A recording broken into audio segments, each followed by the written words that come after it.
An balimaw aw ni ɲantuma wa bi kɔni nin aw ye Salif ka chronique nin aw ye o kɛnɛ kan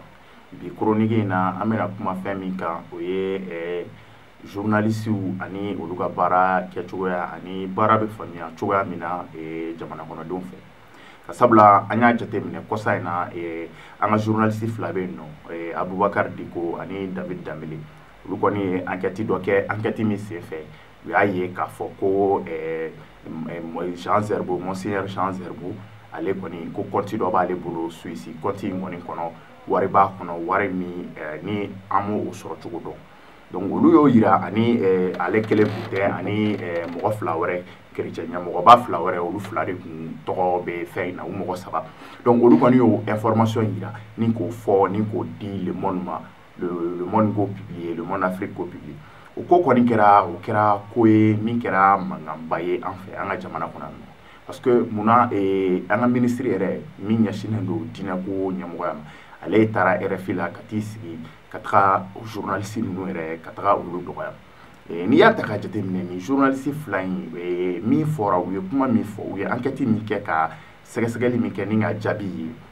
u ye olu ma fɛn dilan a la u ma fɛn foyi wolo a ko in na u ye ɲinini de kɛ u bɔra fɛn kan fɛn min ni o ye tɔgɔ kumasulu ye an ka jamana ma olu y'o ɲɛfɔ jamanaden caman y'o o mɔgɔ fila in ta k'u kɛ mɔgɔ jugu ye u yɛrɛ u menacera dɔw yɛrɛ ko a bɛ k'u b'u kojugu k'u la n'i y'a ye k'a jateminɛ an ka jamana kɔnɔ yan nɔ journalistes anw tɔgɔ cɛnnen don ni fɛn kɛra ni journalistes m'a fɔ a bɛ fɔ ko journalistes m'a fɔ ko Mali journalistes tɛ baara la ko journalistes sannen don journalistes y'a don yan fɛ ka bɔ yan fɛ ni ko fana kɛra ni journalistes y'o ɲɛfɔ u bɛ tila ka wuli tugun ko Mali journalistes ye fasodenjuguw ye nin cɛ kɛra cardinal ye o de y'a to an ye nin kɛ o de y'a to nin kɛra tan nin kɛra tan nin kɛra tan n'i ye ko in ta k'a jateminɛ kosɛbɛ nin ko in m'a fɔ ne b'a bɛɛ ɲɛdɔn mais ne b'a dɔn kɔni nin ko in ninnu ye nin enquête in ni journaliste fila in n'o Abubakar Diko ani David Dembele u ye enquête in daminɛ ka sɔrɔ cɛ ka cardinaliya ko kuma o ma fɔ o seereya bɛ ne yɛrɛ bolo ne bɛ se k'o sɛbɛntiya n'i y'a ye enquête in a ban kuma de nana bɛn ni nin ko in ye o kɛra bɛnsema de ye bɛnsema min ni olu nɔ tɛ bɛnsema min ni mɔgɔ si nɔ t'o ye wa o bɛnsema in ne bolo ni kibaruya fɔra n'a y'a sɔrɔ u ye nkalon de tigɛ a bɛ se ka kɛ k'a faamuya ka kɛ i n'a fɔ kojugu u ye tiɲɛ de fɔ u ye kuma min fɔ tiɲɛ de don a fɛsɛfɛsɛlen don sɛbɛn b'u bolo sɛbɛn minnu na a bɛ yira k'a fɔ ko ninnu ka kuma tiɲɛ de don hakika de don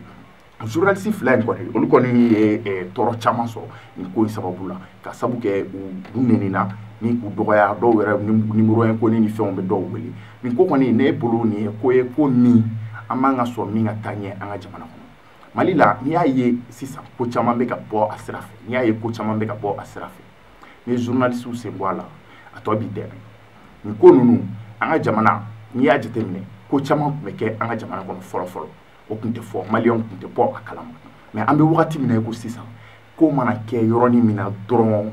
i bɛ taa internet kan ou bien i bɛ taa fan wɛrɛ fɛ dɔrɔn i bɛ information bɛɛ lajɛlen sɔrɔ a ko la n'i y'o fɛn o bɛ kɛ sababu min na o journalistes ka cɛsiri de journalistes ka cɛsiri de y'o ye ne bolo o journalistes kelenw olu tɛ fasodenjuguw ye journalistes bɛ yen de ka kuma fɔ ko min kɛra n'a ma bɛn o ka fɔ fasodenw ɲɛna u ka se ka bɔ a kalama n'u bɛ min kɛ u k'o kɛ journalistes tɛ jamana ci la ou bien journalistes tɛ foyi wɛrɛ anw bɛ yen ni min kɛra k'a ɲɛfɔ jama ye wa jama ni min bɛ bɔ a la o ka bɔ a la nin ko in a kɔni kɛra ko ye ni a wagati a bɛnna ni cɛ ka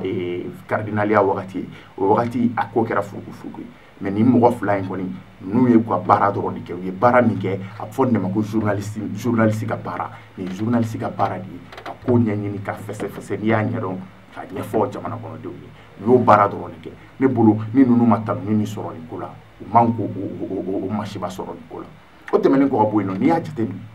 Mali la yan nɔ ko caman bɛ yen mɔgɔw ti bɔ a kalama a tɛ ɲɛfɔ mɔgɔw ye ni journalistes y'u da di ni journalistes y'u da di jamana in bɛ kɛ ko wɛrɛ y'aw bolo yan dɛ ne bolo aw kana wari d'u ma aw kana sanu d'u ma mais la moindre des choses n'u ye fɛn min kɛ ni gɛrɛgɛrɛ wuli kɔ ou bien ni dɔ y'a se k'a bɛ ɲangata ta binkani ta ka ɲɛsin u ma aw ka wuli k'aw jɔ o ko la yaasa ni journalistes ninnu u se k'u ka baara kɛ a kɛcogoya la cogoya min na bi min tun bɛ ne bolo k'a fɔ aw ye bi chronique la journalisme kan ani journalistes ka baara kɛcogo kan nin y'o ye ni an ka jamana ta ka jateminɛ gɛlɛyaba de bɛ yen min bɛ journalistes sɔrɔ an ka jamana kɔnɔ o gɛlɛya o bɛ daminɛ mun na fɔlɔ an ka information sɔrɔli a ma nɔgɔ i tɛ taa baarakɛyɔrɔ la Mali la nɔ min bɛ information d'i ma nɔgɔya kɔnɔna la i ka se k'i ka baara kɛ ayiwa i tɛ mɔgɔ ɲininkali yɛrɛ maliyɛn tɛ fɛ hali k'a ɲininka n'i ye fɛn o fɛn ɲininka ne tɛ se ka kuma dɛ ni kumana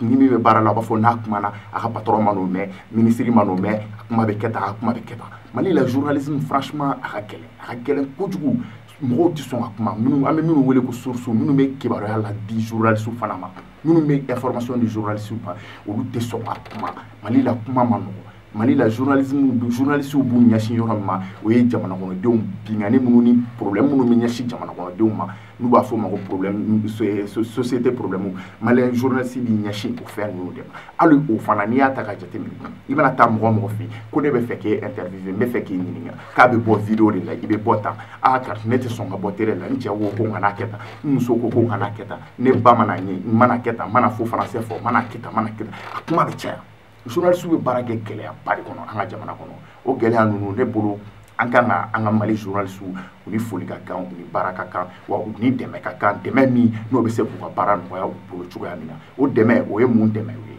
ni Mali ni journaliste min n'a mago ye min na nɔgɔya kɔnɔ i bɛ se ka min fɔ a ye o fɔ a ye journaliste tɛ fasoden jugu ye journaliste tɛ yen k'e gɛn ka b'i ka baara la journaliste tɛ yen foyi wɛrɛ kama ni ka jamana kibaruya ka jamana taabolo ani kibaruya minnu bɛ jamana kɔnɔ k'o da jamanadenw tulo kan ayiwa an balimaw bi chronique la journalisme kan nin de tun bɛ ne bolo k'a fɔ aw ye aw ni ce aw ka kulomajɔ la